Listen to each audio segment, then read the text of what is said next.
مين فينا ما قابلتوش مشكلة في حساب ميراثه؟ بصراحة مفيش بيت في مصر تقريبا إلا ومر بالمشكلة دي.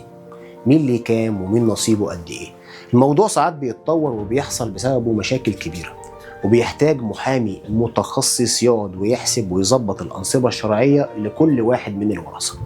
عشان كده قدرنا في الموقع الرسمي أحمد البنا للمحاماة نوفر لك أداة اسمها احسب ميراثك، ودي أداة مجانية بنسبة 100%.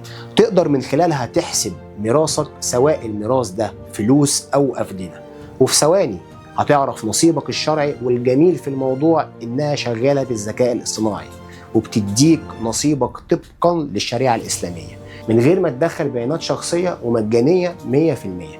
إزاي نقدر نعمل ده؟ أولا هنخش على محرك البحث، أي محرك بحث عندك على الموبايل أو على البي سي. هنكتب في خانة البحث أحمد البنا للمحاماة، بيظهر لنا الويب سايت بتاعنا. هنخش على الويب سايت هنلاقي الأداة في أقصى اليسار اسمها احسب ميراثك. هنخش على الأداة هنا هيظهر لي خيارين، اللي هو جنس المتوفي سواء كان ذكر أو أنثى. وليكن هنقول إن المتوفي ذكر، وهنكتب هنا مقدار التركة. وليكن مثلا هندخل مقدار التركة ساب 100,000 جنيه مصري.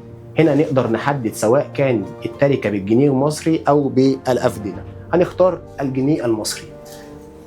ترك زوجة وترك هنحدد عليها الأم حية، وترك عدد أبناء ذكور وليكن 2 و3 إناث.